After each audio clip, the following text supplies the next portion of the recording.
Well, folks, welcome back to the Preconstruction Podcast. I'm here at Precon World 2025. We're back in Dallas, Texas, home of Beck Technology, and we have got the wonderful Stewart Carroll. Firstly, Stewart, I want to thank you because Stewart is a massive supporter, and they sponsor this podcast, Beck Technology and Concentric, the two sponsors, and we're eternally grateful for that. Thank you for having me in. It's been a while. It has too long. Too long. I think we were supposed to speak in Denver and I just got completely overrun. So it's going to be amazing now to catch up because it's almost 2 years. It is. It's crazy.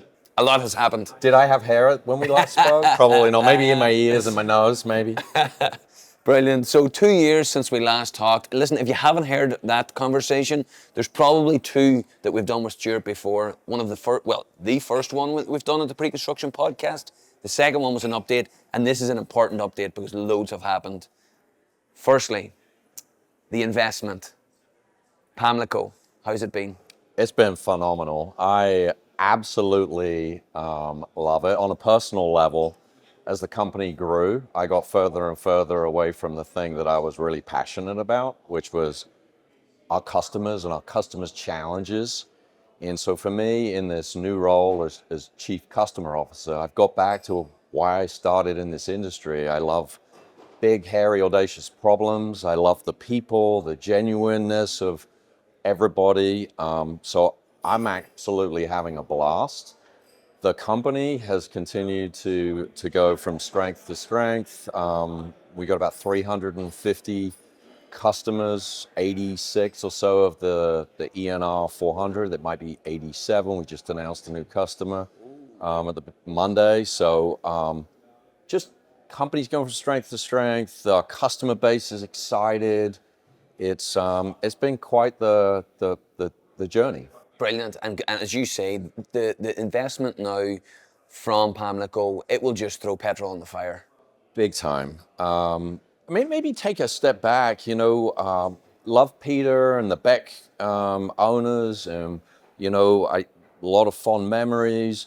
They're still involved, but hands off. So they continue to invest in Beck Tech, continue to believe in Beck Tech. We got to a point with Beck where we've got something really special and we can do some amazing things, and we've come so far. That next room that we're stepped through the doorway of life, we need more power, we need more petrol, we need more impact. So our partners at Pamlico are just that. They're everything that I hope for and more. There's these horror stories about private equities, but we spend a lot of time interviewing. They're awesome. They've added people to help us. They're pushing, but pushing in a good way. It's not about pure profit. It's about healthy growth and doing the right thing for our customers. And so everything that we hope for about putting petrol on the business has happened. We continue to grow our customer-facing team. We've doubled our development teams. We've got some amazing announcements that we've made at Precon World. It's enabled us to not just grow organically, but to have some inorganic growth and continue to look for more opportunities to help our customers. So this mindset of ours about customer first, it was all about the customer, and we continue to put the customer at the forefront of every decision that we make, and the journey's phenomenal. Yeah, and just speaking about the customer, Precon World is an incredible opportunity for everybody to get together. We talk about collaboration, we talk about this old way of doing construction where you kind of keep your problems in-house because you're afraid. That's kind of, it's not there anymore. The amount of sharing that I've seen over the last 3 days, it's incredible. And you've seen that with clients, the roundtable that you do, people on stage talking about real life problems, and everybody going, yeah, I have that problem too. You get there quicker. Well, I love getting into the audience. It's always something I've loved doing. I'm in with my people. I'm an introvert. There's a lot of introverts, but I love my people. And I feel like I fit. And so this morning at our opening session, before I introduced Dodge this morning, I got out in the audience and tell me a little bit about some of the takeaways and thoughts that you had. And I think one of the most rewarding things is somebody said that they've been to other conferences, not to bash any other conference, they're awesome. But this one has a unique feel to it. It's focused solely on pre-construction, and people are happy. Now, are we perfect? No, we're not perfect. But I think there's not just a come and share your problem, it's come and share your successes, the things that are maybe partly working and working with us on how do you make those better. But the energy in the room is phenomenal. Lots of people smiling, lots of feel good. And the problems that we do have, yes, they're shared, but let's help each other solve them. And I think we're at a very pivotal point, both in the industry, but also at Beck Tech, where I'm as pumped as I've ever been. And I've been doing this a long time, and I've always been excited about Precon, but I think we're at a very unique place in time where Precon is becoming the premier place to land in your career. And it's exciting. It's massively, and everyone here is excited as well. And I was speaking to a lot of the sales team; they are pumped with everything. Part of the process, obviously, with your customers especially, is other offerings. But there was an acquisition. Tell us about the Workpack acquisition and how it's been kind of taken by your customers. Yeah, so Workpack, there's some awesome companies out there, and we've had partnerships. We still partner with Toggle. Toggle's awesome. People are great. Patrick's doing some amazing things. The thing that we had felt with AI in particular, and Workpack was sort of our vehicle to AI, was that there are some amazing opportunities, not just to use it for automated takeoff, but to embed it throughout our platform. So I've known Marty for years and years and years. We actually met monthly. There's a little bit of cross-pollination. Just like our customers, I don't know everything. I'm probably the dumbest guy in the room, and I absorb information. You're too modest, Stewart. But Marty and I met monthly, and we got to know each other. We got talking about what they want to do, what we want to do, the impact that they want to have on the industry, the opportunity with AI. And this opportunity presented itself to, integrate and then ultimately acquire Workpack. So in terms of the reception, it's been great. They got some amazing technology. They focused really heavily on how do you improve the value of the AI. So things like cross-referencing the architectural schedule with what's on the drawing. So instead of just getting automatically there's 200,000 square foot of this particular floor type or wall type or whatever, they cross-reference it with a schedule, so you get specifically wall type 1 had this quantity, wall type 2 had that quantity, with the impact of not having to recode it. So again, trying to focus on the AI helping the pre-construction team. Where I get excited is beyond just AI takeoff. And we have now some talent at Beck Tech, and the possibilities, I think, are endless. I'm always blown away, like there's this perhaps negativity towards AI. We all use it day in, day out. I drove here on my car, and you put in where you want to go, and halfway along the journey, it tells you there's a better route. I didn't know I was interacting with AI. I want to see AI as just a natural, it helps, and you're not pushing a button and doing this special thing. It's just there. And it's an assistant. And so for us, having this AI talent enables us to start to think about how do we embed AI in the platform to eliminate the low value tasks that everybody has to do in order to deliver the project, with the intent of freeing up time for how do we make the project better. You've heard me talk about it before, but like what gets my goosebumps is how do we build better schools? How do we build better, office buildings? How do we build better hospitals? How do we save lives? And construction is the fabric of everything we live in, we work in, we play in. Let's make them better. Instead of counting and measuring, there's a better way. So I think the market has responded very, very positively. I'm uber excited about what we're going to do with that talent and knowledge. And I think that's the most important thing for me as on the talent side. The pre-construction and estimators, the burnout will reduce drastically. If AI is in the background and it's in the platform, people don't need to be coders. They just need to go and do the high level stuff that they really enjoy doing. So pre-construction and estimating will be probably the most enjoyable part of construction, because let's be honest, it was never always enjoyable. You were getting beat every week for your estimates by the client, by the subs. You'll be able to manage that a lot better, and you'll be able to be more hands-on with it all, and be more available, essentially. 100%.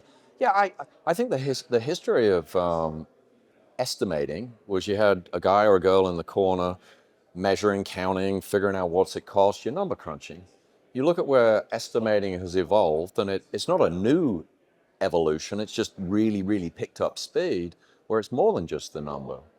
We have storytellers, and it's contractors getting involved early when there isn't something to take off, and using their knowledge and intuition to fill the gaps, to establish a budget, and then working with the architect throughout the design phase to constantly update and become a trusted advisor. There may be a better way of building that. There may be a different alternative way to bring that project back on time or build the project safer.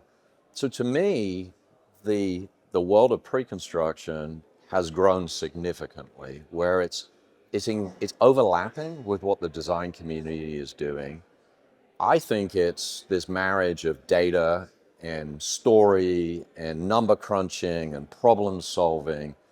I'm sure you've talked to Andy Leake at Concentric. Andy was at Parrick, and I remember Andy, if you're out there, I'll give you a plug. Andy always used to say, my goal is to make pre-construction sexy. And I genuinely think, I'm never going to be sexy, but I think pre-construction is 100% the epicenter of how do we make the world better. And I think if anything's going to get commoditized, it's not pre-construction. It's the art along with the science. And I think our challenge is how do we draw the talent in to make pre-construction sexy? Well, the only way we draw it in is we use the technology. Yeah. And once you have the technology, you can then bring in diversity, and it opens up the talent pool. So we can then look at, and we talked about it before, some of the best pre-construction folks that I know were teachers or have a psychology degree, understand human behavior, understand storytelling. When you marry that, and that's the exciting thing about me, because I mean, I'm getting tortured every week. Gareth, I need this, but it has to be A, B, and C. I says, you've got to open up. You've got to go Think outside the box. Big time, 100%. That's what excites me. Yeah, and I'm a big believer that while technology is really important, it's all the things around the technology that are the most important. But when you have technology and you can centralize that data, and I've mentioned this for a few years, you know, we've got trillions and trillions and trillions of dollars of estimates. Value engineering alternates that have been suggested to make the project better, conceptual through buyout. We got a ton of data. Who did what, when, why?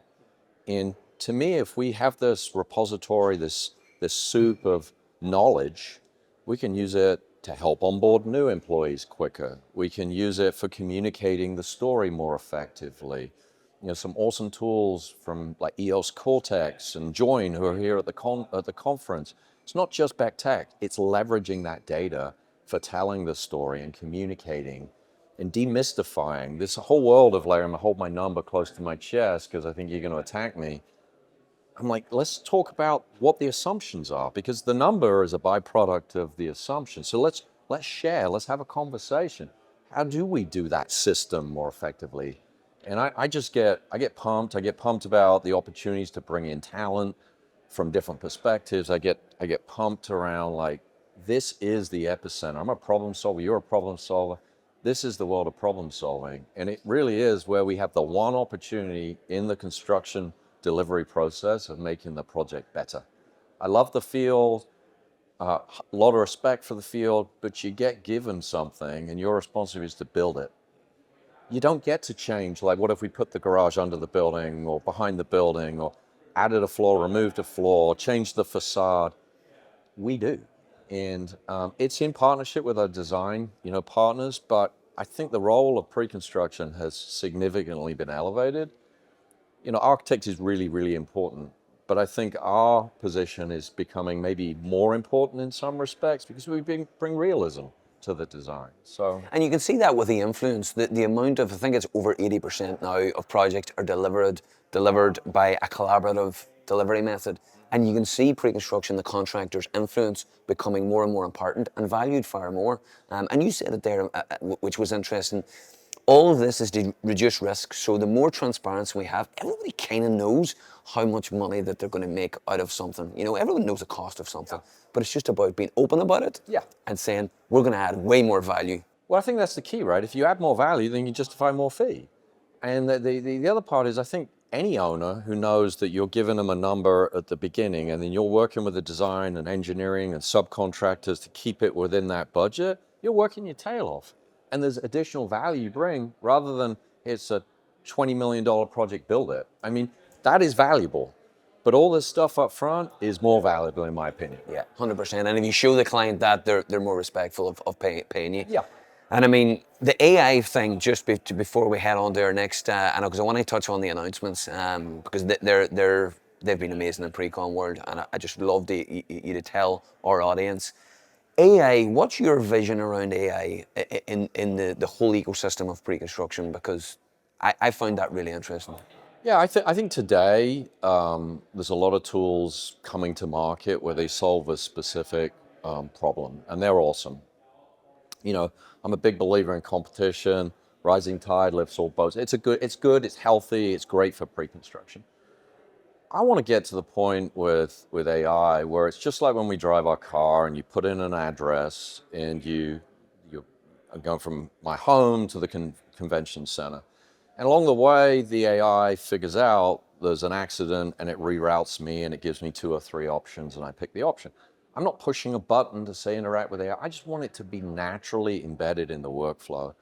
So things from the very front end around like conceptual estimating, narratives being turned into scope, being turned into quantities as assumptions, AI takeoff, just it's not a push a button, get a bunch of quantities, but maybe I'm working on division 3. Give me the division 3 items that I'm interested in. And it's just like maps, where it's just natural, intuitive, it helps with communication. It takes those low value tasks, ideally eliminates them, but realistically significantly reduces the amount of time we spend on them. I also think AI has a role in communication. How do you communicate with your project executive based on where you're at in the project? What's the history? And giving you summaries. I mentioned before we use some awesome technology for our customer-facing teams called Gong, where it will record all of our calls, just like you have in Teams, but the difference is it will summarize those and it will give you summaries across multiple calls. So you in essence get like a narrative of the history of working with a customer. And then within that narrative, it'll give you hyperlinks. So if you want to drill into, hey, there's a point made here that John had an issue with X, Y, and Z, you can drill into it and it'll give you more detail. Well, if you apply that to construction, there's all sorts of really interesting opportunities around. We talk to superintendents, we talk to project managers, we talk to project execs, we talk to architects, we talk to engineers. Lots of people that are interested, but they have different perspectives. If we could use AI to more effectively talk to that individual and then have a real conversation around whatever it is, I think AI would be awesome. Eliminate reporting. Just, there's always I want it different, and you have that capability, but maybe it can do the grunt work for you. Unbelievable. So basically a single place or platform where the whole conversation, the whole journey is there. And again, that's eliminating all the mundane tasks that no pre-construction manager or estimator wants to do. Yeah, well, I mean, it goes further, and if we had a couple hours, we could go in and share all this. But I feel like we're in this age of AI, and the real challenge is figuring out how do you embed it in a way that's natural and adds value. And it's not push a button, eliminate anybody. It's how do we do what we do and do it more smoothly. Eliminate, as you said, eliminate the risk, or at least minimize the risks. And if we can do that, it's a win-win for the owner, it's a win-win for the architect, it's a win-win for the contractor, and we'll just work more smoothly. I also think it brings in talent. Back to sort of our conversation around storytelling.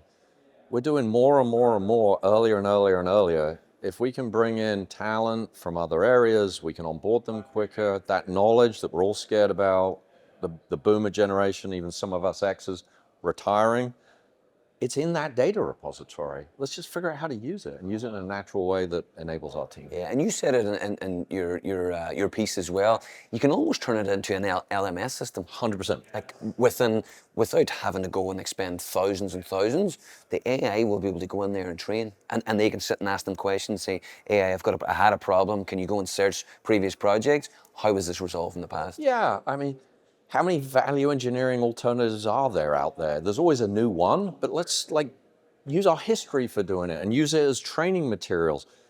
We're looking at a scope of work, Division 3. Let's sit down with a new estimator and have the AI walk us through what you have to do to scope Division 3. What are the typical items that are not on drawings? Yes, it's on, yes, it's not on. I mean, there's so many opportunities for making it fun, making it smooth, and making it attractive for people to come and solve problems. And it's also kind of not fixing, but working towards one of the biggest problems is knowledge retention. Yes. You know, and that's going to happen in the next 5 or 10 years. It's going to 100%. be. It's happening now. Well, it's happening now, but I just look at the people that we work with that are thinking, you know what, the construction, there's not a lot of private money coming in. I think I might just take a retirement now 5 years early, and I'm going, you can't do that. We got to find out what you know and get it on some sort of platform. Yeah, we got 350 or so customers. We got many of them here. That's been a theme throughout the conversation. How do you capture that data? Whether it's us or another vendor, get it into a platform. I mean, what's the reason to leave Excel? There's 101. The number one reason to go on a platform is knowledge capture, data capture. There you are. Brilliant. Right, announcements. There's a lot of them. Probably the biggest is, we've been working over the last 2 years on a cloud-based app we're calling Destiny Cloud. There's a lot packed into that. We spend a lot of time with our customers, look at how our customers work. Give you one example, but there are others. Making sure that a cloud app, one, is not a huge change from the way that they've been doing things before. So user experience needs to remain very consistent. We've really, we showed our customers a lot of what they love about Destiny Estimator has transitioned from a user experience into Destiny Cloud. We've also eliminated a bunch of redundancy by moving cloud native. So it'll be faster, more responsive. You can access it anytime, anywhere. Awesome stuff. Things like our save and refresh, they're just instantaneous. We announced that we are SOC 2 Type 1 certified, so InfoSec and security, IT teams, that's becoming a big deal. We'll be SOC 2 Type 2 somewhere middle of Q4, so before customers go live with it. Customers will start to migrate the beginning of next year. It's going to take a long time with 350 customers, making sure our customers are comfortable with the changes. A lot of the changes are less about the UI and more around how they access the data, that repository. So we're going to handhold our customers, get them comfortable. That's a big thing. Everybody's coming along together in this journey. We are going to have the ability that you can purchase just our estimating capability or our fully embedded Workpack 2D takeoff solution, our bidding solution, and what we're calling an analytics solution. They'll come over time. Anybody that uses the entire Destiny Estimator capability today will get all four, but delivered in a unified platform. We're super pumped about that. You'll have the ability to turn on or turn off capabilities. So if you don't want users to have access to certain capabilities, there'll be role-based access control. So all of that is coming like imminently. I mean, we've got customers getting into test environments right now. Development is not done, it's going to continue. We've been supporting 2 products basically for the last 2 years. We've been moving the ball forward on our legacy so that we continue to deliver value to our customers, but also replicating it in cloud on the new architecture. So we're super excited to move those teams that were supporting legacy all onto Destiny Cloud, and we anticipate, we released 19 versions year to date. We anticipate that going even further, even faster. So we got a lot on our plates, and it's just going to get better and better and better. And our big, hairy, audacious goal is to unify pre-construction into a single platform. We believe it's the future, as I said earlier, and we believe the technology should support that. Incredible stuff. And we've been hearing a lot of your clients, especially here at Precon World, excited about it and can't wait to get at it. Is there a case of you can't wait to get at it, but wait until it's right?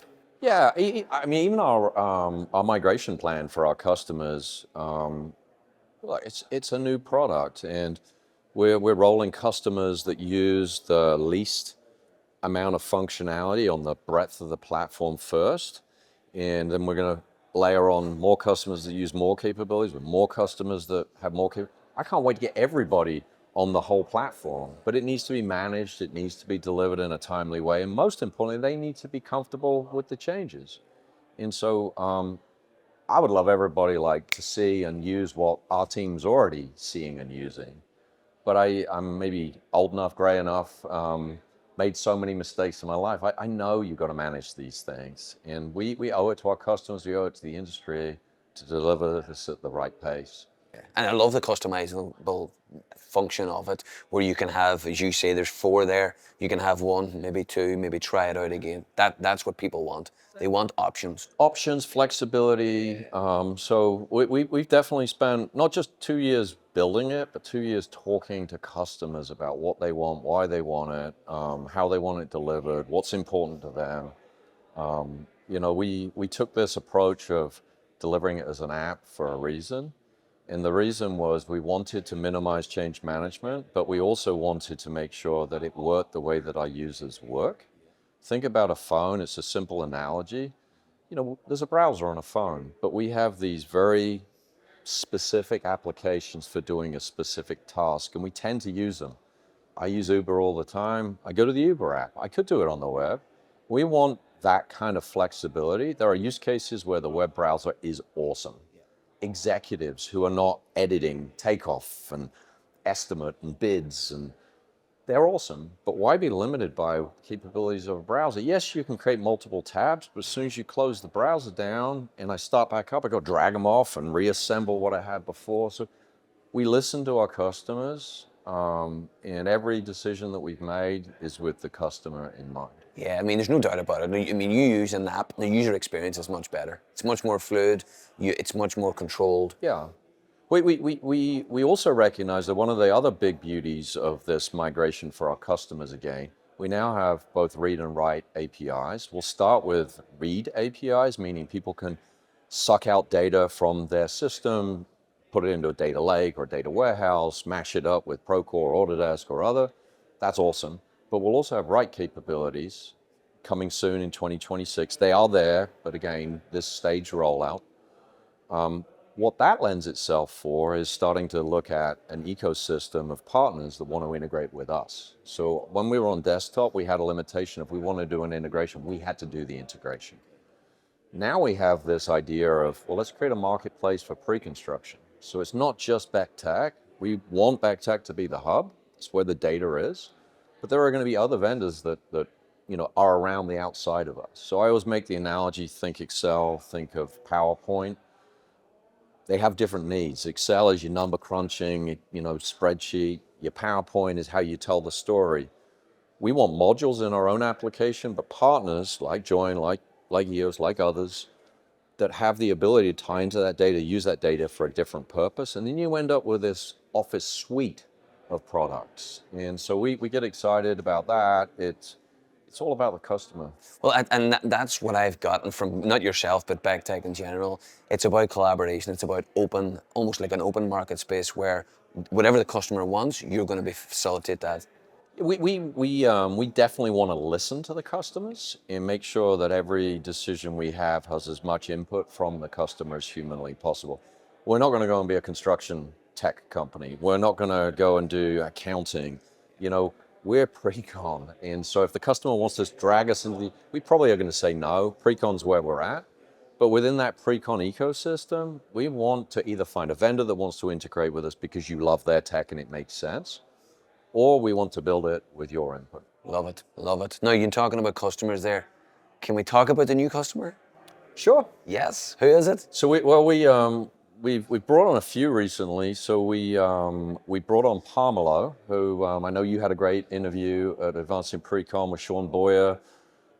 He's awesome. They're awesome. I'm actually going up to their customer kickoff on Monday, so I'm up in Montreal with their team. That's another thing I love in my new role. I get, again, to work directly with the customer as opposed to 1 or 2 steps removed. So super excited about them. They have a vision of what they want in pre-construction that lines up really well with what we want. They see AI as an enabler. We see AI as an enabler. It's going to be an awesome partnership. So that one is exciting. Every customer is exciting, but that's a name that those folks north of the border know, and many in the US have met Sean and members of the Pamlico team. They're actually here at the conference, which is great. The second one that we landed was Barton Mallow, one of the premier contractors in the U.S., but out of Southfield.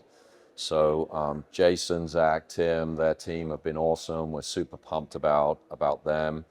Continue to build our enterprise customers, but we have as many, if not more, non-E in our 400 here. And while those are awesome, and I love those companies, I love everybody that we interact with. Everybody's got similar challenges, and I think this cross-pollination is one of the things that attracts people to us. Yeah, well, listen, Stewart, there's no doubt about it. Innovation is booming. Customers are rolling in. What's next? What excites you now about the next step? Well, I think to me, like I said earlier, we're at this pivotal point where I think Precon is taking the center stage. There's opportunities for people to come in. There's problems that we're solving that I don't think we've ever solved before. Steve Jones gave an awesome presentation about a mega project that Meta's doing. It's the size of Manhattan. I mean, just the scale, the complexity of these projects, the challenges that we have, supply chain challenges, they're problems to solve. We can't do things the way we were doing things before. So I think there's this set of challenges, the importance is growing, and then I think the technology space is just booming. And it's because we see opportunities to solve these problems in unique ways. So for us, we got a big pivotal 12 months helping our customers cross from legacy to cloud. That's our big focus. But I'm super amped about where we're going next with these 4 swim lanes of estimating, takeoff, bidding, analytics. There's some really cool stuff in bidding. I won't give that away. We shared a little bit yesterday for those live, but there'll be more to come on that. We're going to expand where we're going with bidding. But underneath all of this is weaving in AI and doing it in a natural, value-added way. So next 12 months is fun, and then I think you'll see us take off again. Yeah, it's exciting, and I love the idea of the bidding and the analytics, especially. That really, it was Nick at EOS Group. He gave an unbelievable talk on that, and I could see everyone. It was one of those talks where nobody left. Everyone's leaning in. Oh, exactly. They're like more, and you know what there was? There was a lot of questions, even throughout the presentation, which is unusual. Usually people wait until the end and then they write them down, but it was like, no, I need to know this now, and Nick's the man to ask. So it was brilliant. Well, there's a few other ones today that are awesome. The Core's given a presentation around bid day and what they're doing around bidding that I think is awesome. It's very unique. It'll be eye-opening. We listened last year. One of the feedbacks was bring in some owners, bring in some subcontractors. There's a subcontractor, Brad Rogers with Polk Mechanical, that's talking about how they do pre-construction. It's an area we don't serve. It's not, our key area, but it's insightful. And if our customers understand a little bit about their challenges, maybe there's a closer, more collaborative way of solving those challenges. If we can solve the challenges, we reduce the schedule, increase the predictability. That's a win-win for everybody. I can feel the energy, Stewart, that's going to happen over the next 12 months. Listen, I want to thank you as well for coming on and just giving us that brief. I mean, obviously, it sounds like in 12 months we're going to have you on again just to figure out how this is all panning out. But I would love to be a guest. You are awesome. I love the ability for you to draw out these conversations, not just from me, but from everybody in the industry. You really are a gem. I mean, you do this industry a huge service, and I just want to say a huge thank you. Appreciate it. You betcha, and I genuinely mean it. Cool. And listen, if there's anybody out there that's looking to hear more about the obviously the takeoff, the AI, the bid, the analytics, where's the best place to get you? Go to our website. You got my cell phone. If you want to share it, the world can have my cell phone. But yeah, love to help. Even if it's just a conversation, it doesn't have to become by our wares. I mean, we want to educate. We want to help. We want to be out there as a resource. So anything we can do to help people, where do I start? I can point you to different companies, different vendors. Just want to help. There you are, folks. Stewart is willing to help. So I will put Beck Tech's URL in the show notes, his LinkedIn profile. Not as self, but as nice as that is. But listen, thanks again for listening, and a big thank you for Stewart Carroll and the Beck Tech team. Thank you. Cheers, Paul. Oh, that's awesome.